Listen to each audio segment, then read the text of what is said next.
Hello बच्चों, स्वागत है आप सबका हमारे इस नए लेक्चर में pair of linear equations and two variables के। और बच्चों, आप सबको ये बात पता ही होगी कि लास्ट लेक्चर में हमने जो बेसिक्स इस चैप्टर के हैं वो देख लिए थे।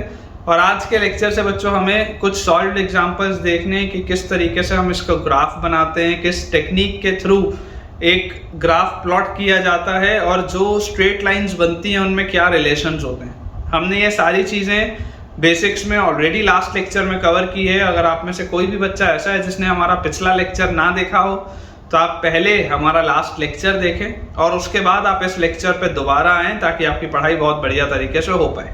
तो चलिए स्टार्ट करते हैं अपना आज का lecture without wasting any time. So बच्चों, हमारे पास सॉल्व्ड एग्जाम्पल 1 जो दिया हुआ है आपकी बुक में, सॉल्व्ड एग्जाम्पल 1 में हमारे पास लिखा है कि check graphically whether the pair of equations. आपको ग्राफिकली चेक करना है whether the pair of equations x plus 3y equal to 6 and 2x minus 3y equal to 12 is consistent. If so, solve them graphically. देखिए आपको क्या बोला जा रहा है, आपको ये बोला जा रहा है कि आप सबसे पहले ग्राफिकली ये बताइए कि ये जो पेयर है ये कंसिस्टेंट है या नहीं। अब कंसिस्टेंट क्या होता है ये मैंने आपको ऑलरेडी बताया हुआ है। कंसिस्टेंट मतलब क्या होता है? कंसिस्टेंट पेयर वो पेयर होता है जिसका सॉल्यूशन होता है। कंसिस्टेंट पेयर मतलब इसका सॉल्यूशन होना चाहिए।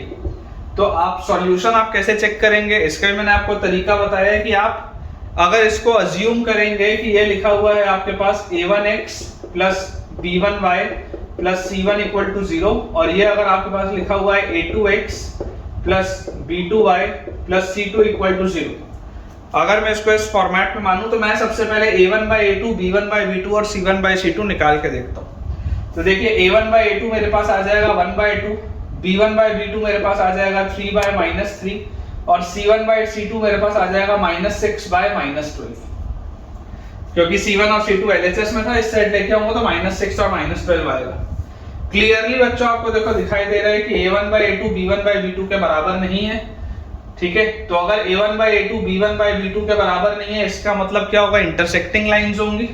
इसका मतलब आपके पास जो लाइंस आएंगी ये इस तरीके से इंटरसेक्टिंग लाइंस आएंगी और इसका यूनिक सॉल्यूशन होगा। ये बेसिक है जो हमने लास्ट लेक्चर में पढ़ा है।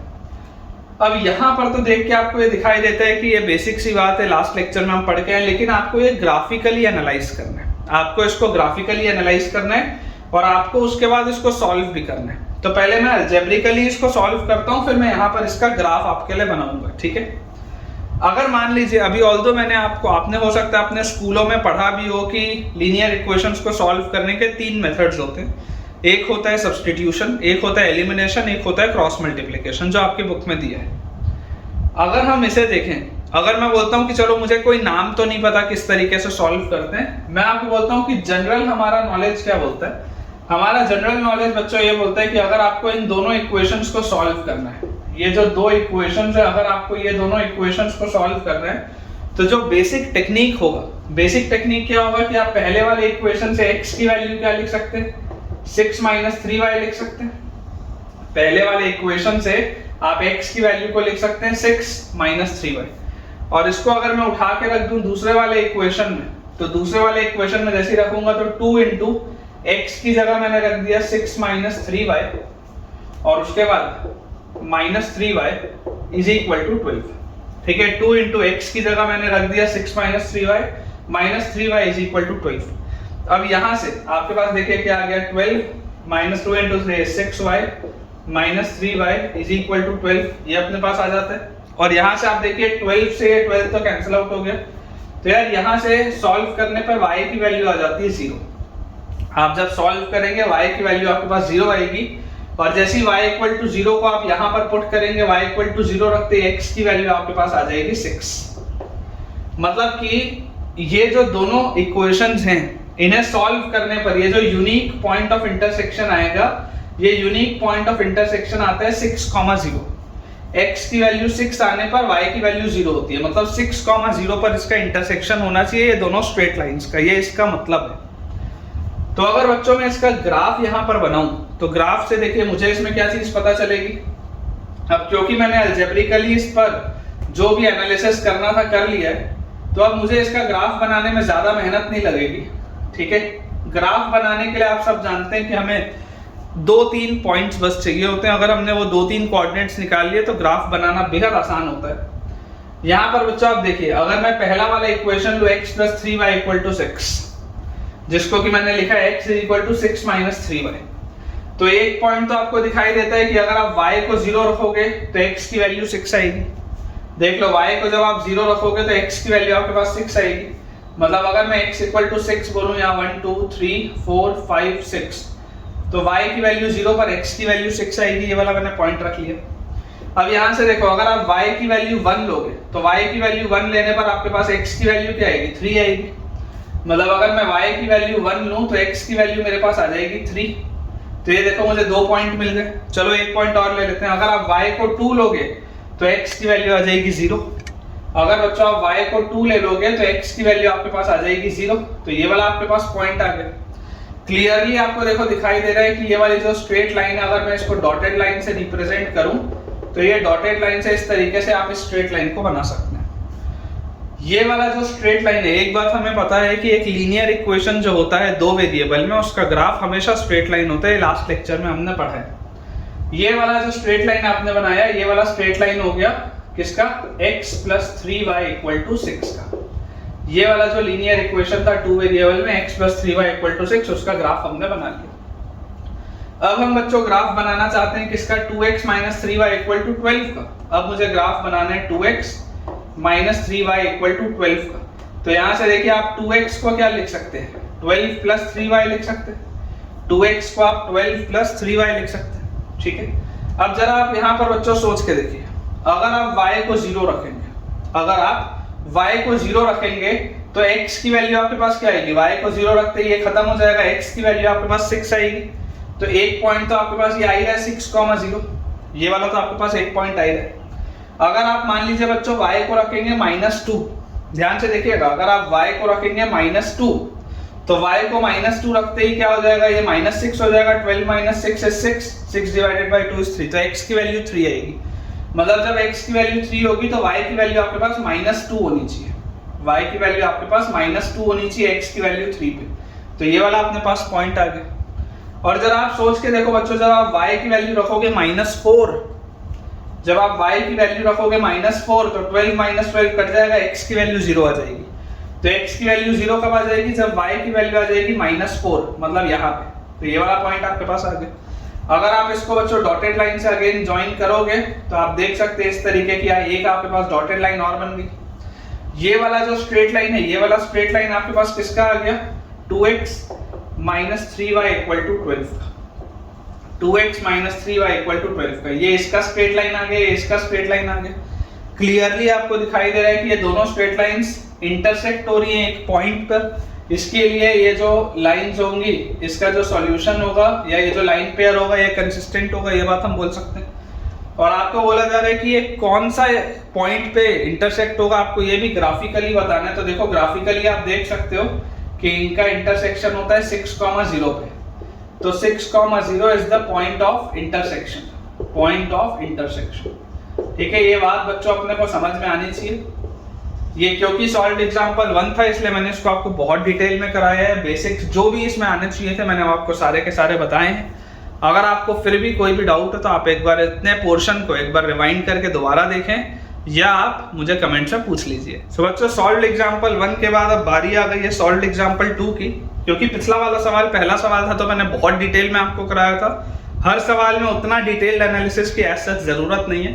फिर भी अगर आपको चाहिए हो तो आप कमेंट्स में पूछ ही सकते हैं। हमारे पास सॉल्व एग्जांपल 2 में बच्चों दिया है, graphically find whether the following pair of equations has no solution, unique solution और इनफाइनाइटली मेनी सॉल्यूशंस।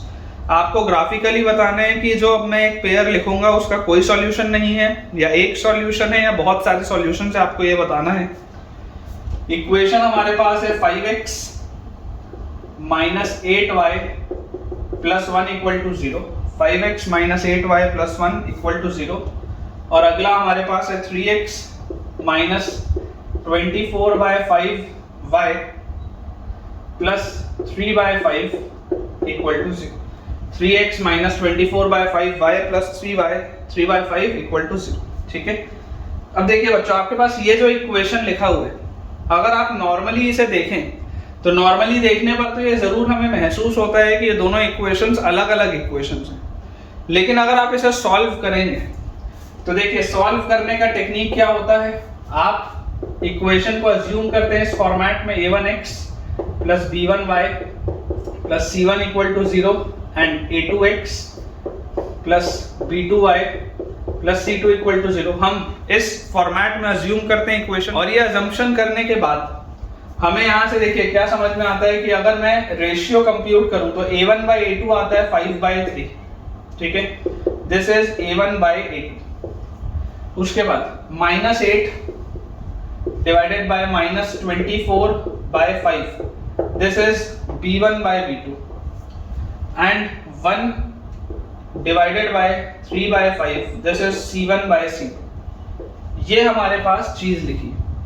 अगर हम इस रेशियो को देखें तो देखिए a1/a2 तो समझ में आता है 5/3 है, b1/b2 को अगर मैं सॉल्व करूं, माइनस से माइनस बैलेंस आउट हो जाएगा, ये 5 घूम के ऊपर आएगा तो ये अपने पास आ जाएगा 8 × 5 डिवाइडेड बाय 24, 8 और 24 कटेगा, यहाँ 3 आएगा तो देखिए ये भी 5/3 के बराबर आ रहा है, और c1/c2 1/3/5 है तो ये भी 5/3 के बराबर आ रहा है। तो क्लियरली आपको जो चीज दिखाई देती है वो क्या है कि a1/a2, b1/b2 और c1/c2, यार ये तो तीनों सेम है। तो अगर ये बच्चों तीनों सेम होगा, इसका मतलब क्या होगा कि ये जो दोनों लाइन पेयर ये इक्विवेलेंट है, both of them are equivalent equations, both of them are equivalent equations. और इक्विवेलेंट इक्वेशंस का मतलब क्या होता है, इक्विवेलेंट इक्वेशंस का मतलब होता है कि ये डिपेंडेंट पेयर होगा। इक्विवेलेंट इक्वेशंस का मतलब होता है कि ये डिपेंडेंट पेयर होगा। डिपेंडेंट पेयर का मतलब होता है कि ये कोइंसिडेंट लाइंस है, कोइंसिडेंट लाइंस है, और कोइंसिडेंट लाइंस का मतलब होता है कि इसके कितने सॉल्यूशंस हैं, तो इसके इनफाइनाइट सॉल्यूशंस। इसके एक दो नहीं बच्चों, इसके इनफाइनाइट सॉल्यूशंस है, बहुत सारे सॉल्यूशंस है, क्योंकि दोनों लाइंस एक दूसरे के ऊपर कोइंसाइड कर रही हैं, कोइंसिडेंट लाइंस है। मतलब अगर मान लीजिए आपको किसी को इसका अगर ग्राफ बनाना हो, अगर आप में से बच्चों किसी को इसका ग्राफ बनाना हो तो आप देखिए, आप इस इक्वेशन को लिख सकते हैं 5x = 8y - 1, ऐसा हम लिख सकते हैं 5x = 8y - 1। अब जरा आप सोच के देखिए, अगर आप y को 0 रखते हैं तो x की वैल्यू -1/5 आएगी, अच्छी वैल्यू नहीं है। अपने को प्रयास करके ऐसी वैल्यूज निकालनी चाहिए जो कि थोड़ी अच्छी हो, जिसको कि प्लॉट करना थोड़ा सा आसान हो। अच्छा, अगर मान लो मैंने बच्चों y को 1 रखा तो बेकार आंसर मिलेगा 1 रखने पर भी।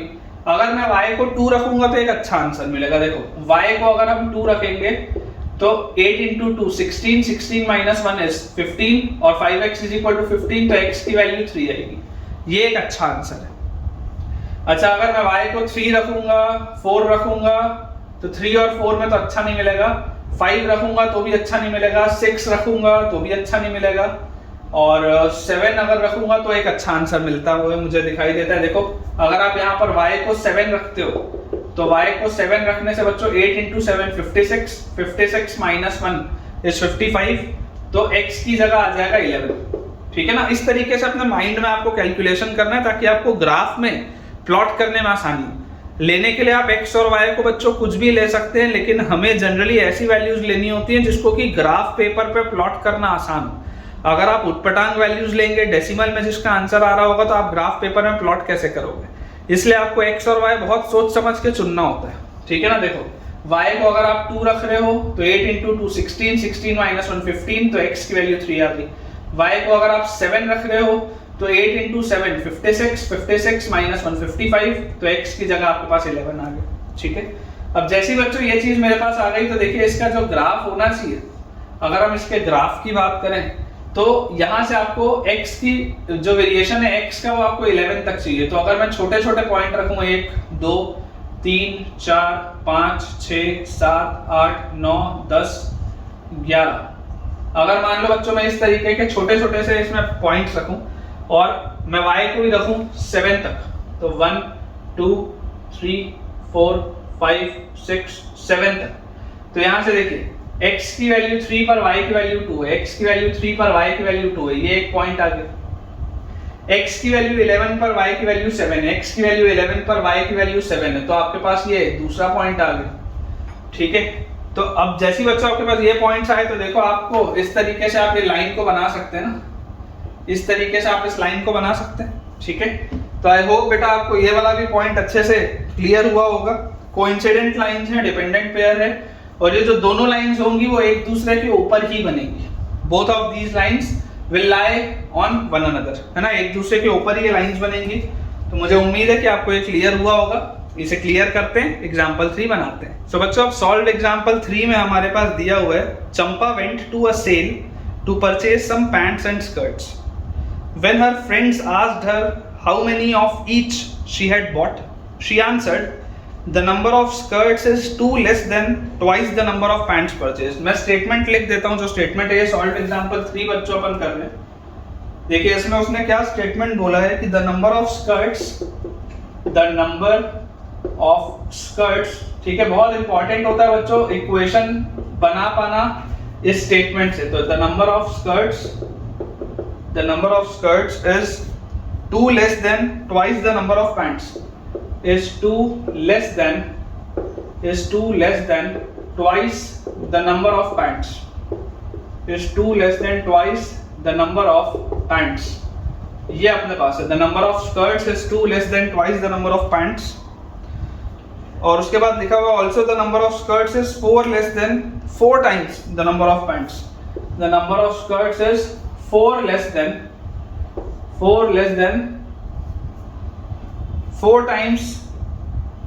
times the number of pants।